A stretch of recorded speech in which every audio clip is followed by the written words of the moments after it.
2. A skibbly diddly do. Hi, and welcome to Sydney and Marisa's TOK presentation. Today we're going to talk about emotion and reason, and how those two things affect our decision making. Well, you might be asking, what's your knowledge question for all of this? And I'm glad you asked. Our knowledge question is, to what extent does reason and emotion play a role in public safety? Now your next question might be, well, what is public safety, and what does that have to do with reason and emotion? Public safety refers to the welfare and protection of the general public, and it has everything to do with governmental responsibility. So what does that have to do with reason and emotion? Well, there's two ethical dilemmas we're going to be talking about. The first one is GMOs, and our question for that is, how do people use reason and emotion when buying products with GMOs when there haven't been long-term studies? Our next ethical dilemma is going to be water conservation, and our question for that is, how does the government use reason and emotion to get people to conserve water? Well, stick around because we're going to answer these questions. Hope you enjoy. So, Sydney and I's first ethical dilemma is GMOs, and the question that we're asking is, how do people use reason and emotion when buying products with GMOs when there haven't been long-term studies? So basically, we're going to be looking at what pushes people to buy GMOs even though they know that they are pretty much chemicals and there haven't been long-term studies.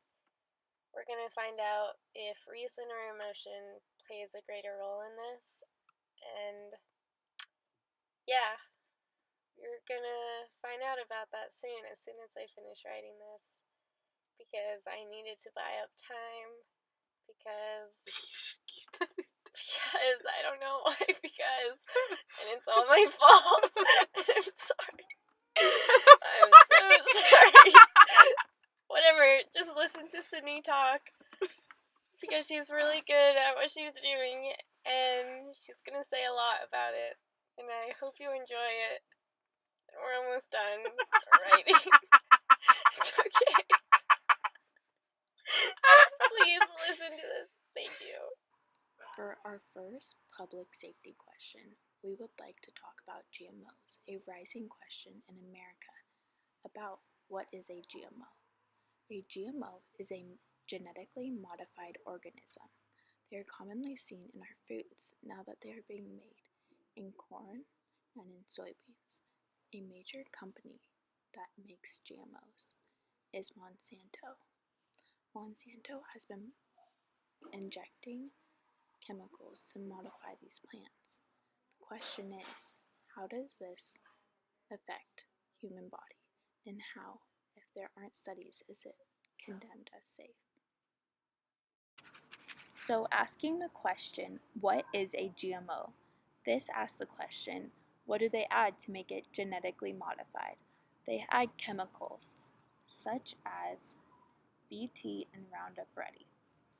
For BT, or Bacillus thuringiensis, it is a type of soil-dwelling bacteria that produces a protein toxic to many insects. BT crops are engineered to produce the BT toxin within the plant itself, acting as a built-in insecticide. This is commonly seen in BT corn.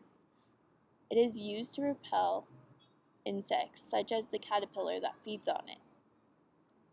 Using the BT repels the insects, but we do not know its effect on the human body because the companies that perform the tests are the companies that produce the chemicals itself.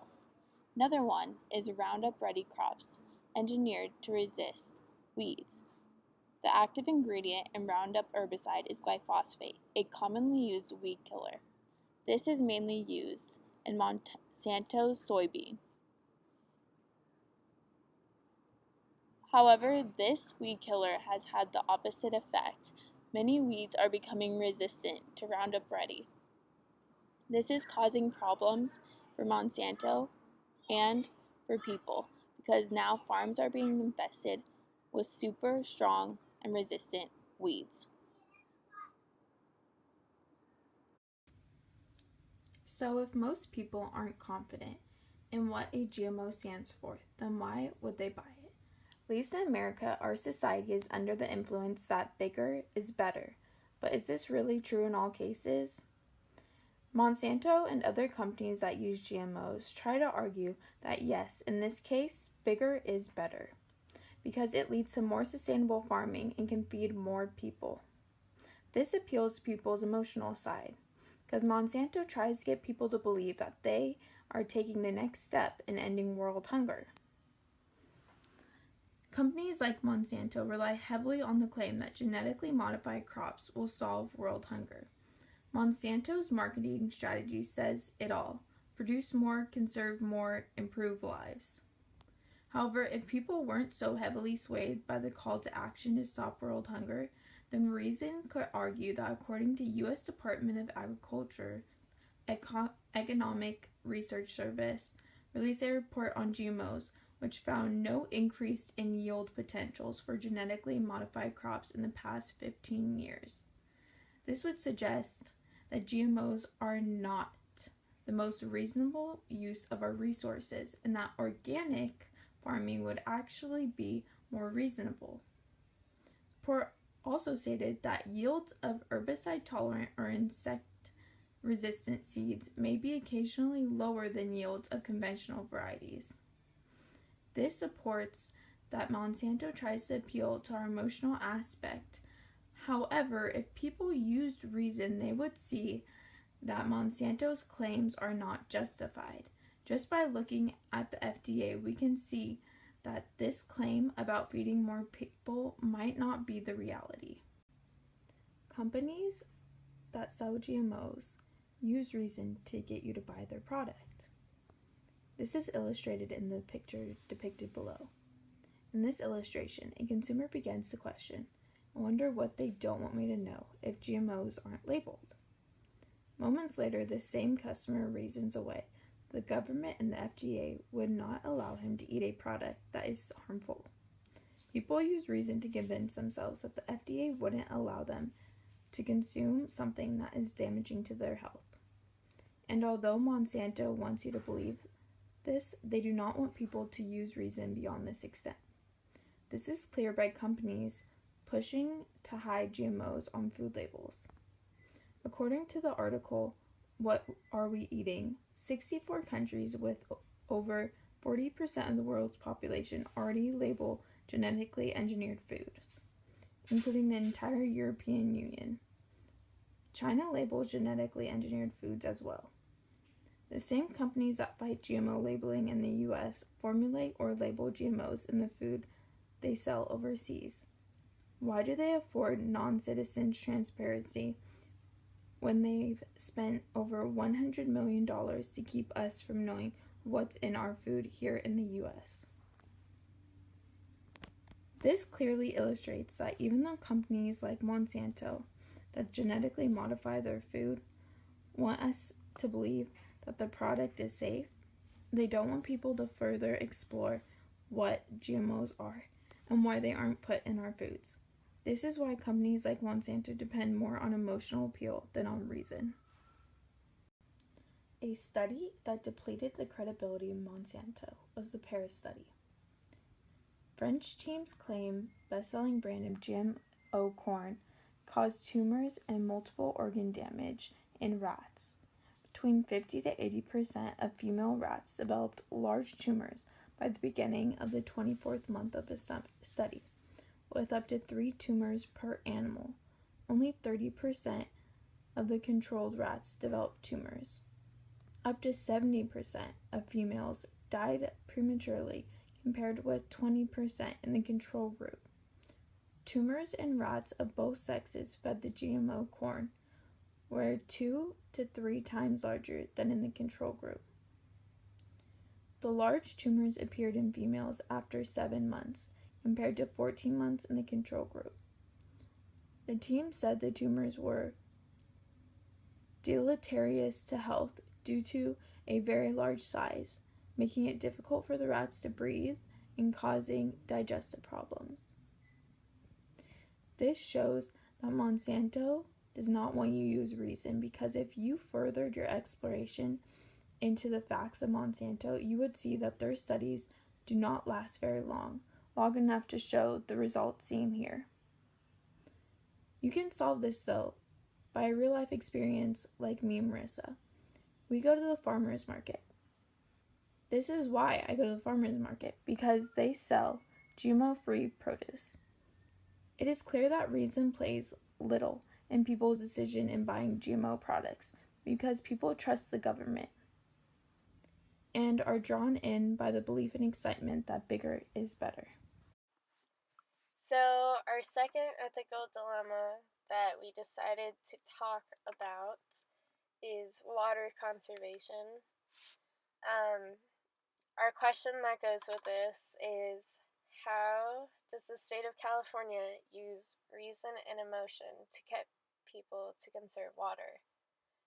And our real life situation is that Sydney and I both conserve water, but we've been forced to pretty much because of cash incentives and water regulations and all those fun things.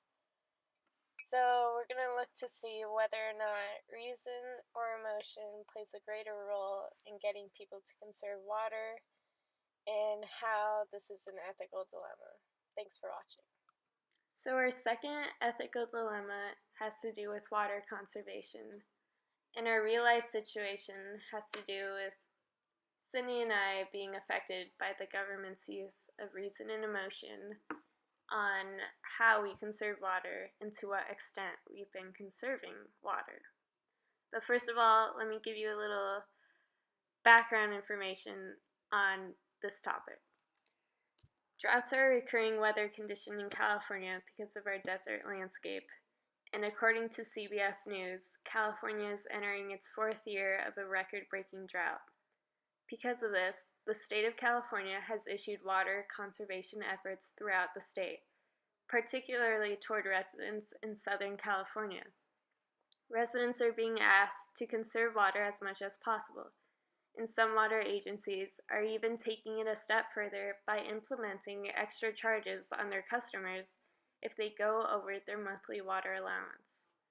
Sydney and I have both been personally impacted by these water regulations, and have been forced to switch to low water pressure heads in order to reduce our water consumption. On top of that, we've had to shorten our shower times to less than 10 minutes instead of less than 15 minutes.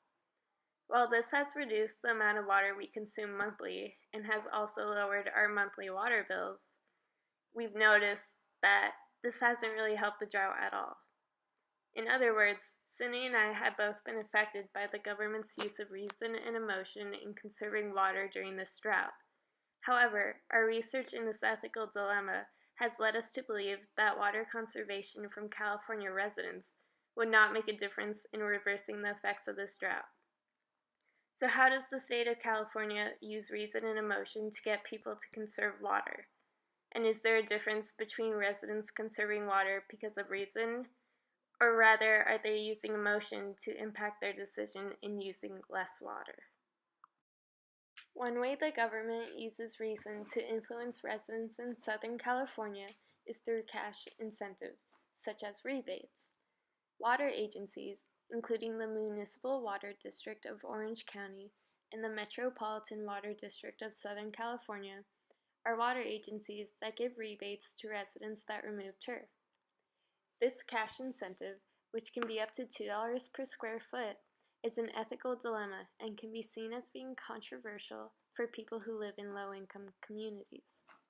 These low-income residents cannot afford to replace their lawns with desert plants and are more emotionally inclined to save their money for more important things, such as their children's college education. This got me thinking. Emotion can either be a hindrance or beneficial in promoting water conservation. In my own experience, I can say that I am emotionally inclined to conserve water because I realize that a shortage of water now will only worsen in my future if I don't make the effort to do my part in saving water.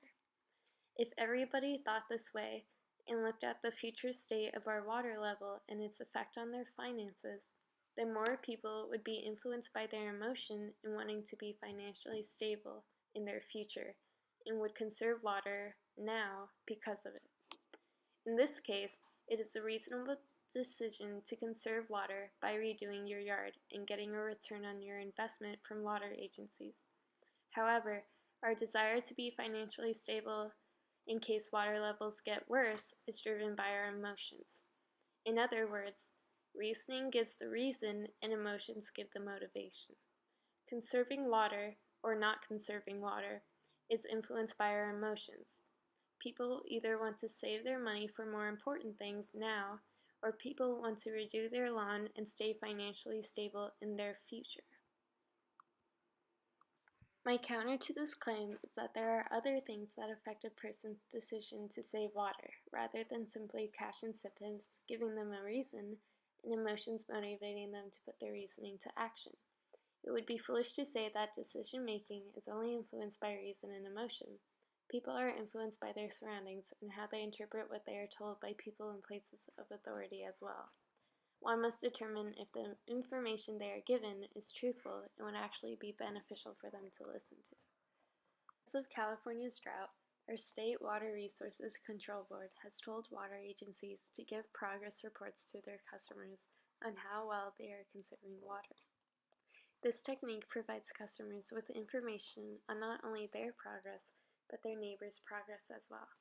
If someone is shown that they are doing worse than another person in conserving water, then their emotions would prompt them to change how much they use water on a daily basis. Water agencies have used this tactic to their advantage in getting people to be more conscientious of how much water they are using. As I mentioned earlier, this manipulation of a person's emotions can come from dishonest information. Yet, regardless of whether the information given to people is true or not, people are still choosing emotion over reason to change their habits. Water agencies find it more effective to give out water usage reports to their customers rather than providing them with information on the current state of the drought. And that's exactly why they do it. I have seen the impact of water usage reports in my own life, and how these reports have influenced my family's decision to be more mindful of how we use water. To add more insight on how reason impacts water consumption, let's take a look at the average person's water intake compared to an average cow's water intake. According to this chart, it takes 650 gallons of water to sustain one cow for one day, while it's estimated that a human uses between 80 to 100 gallons of water per day.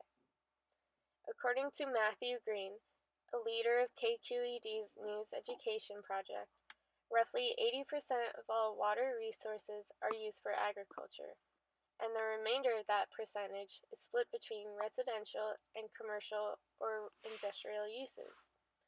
Even though I use reason to come to the conclusion that the food industry uses more water than residents living within the state of California, society's justifications for the rate of our meat consumption is backed by emotion. As a society, we are unwilling to eat less meat even if it meant that we would save water by doing so. I can see this in my own life in that people are more inclined to buy a hamburger rather than a salad. Although I know the amount of water needed for one cow a day, my desire to eat meat outweighs my desire to save water. The knowledge question was, to what extent does reason and emotion play a role in public safety? Because both reason and emotion play a role in how we respond to our environment, Sydney and I believe that the greater of the two is emotion because people are more affected by the emotional aspect. If people use reason in assessing the impact of GMOs, then they would look deeper into why there haven't been long-term studies. In water conservation, if people considered reason to be more important, then they would understand the immensity of the statistic that agriculture takes up 80% of our water supply, leaving only 20% for people. Thanks for watching our TOK presentation, and we hope you enjoyed it.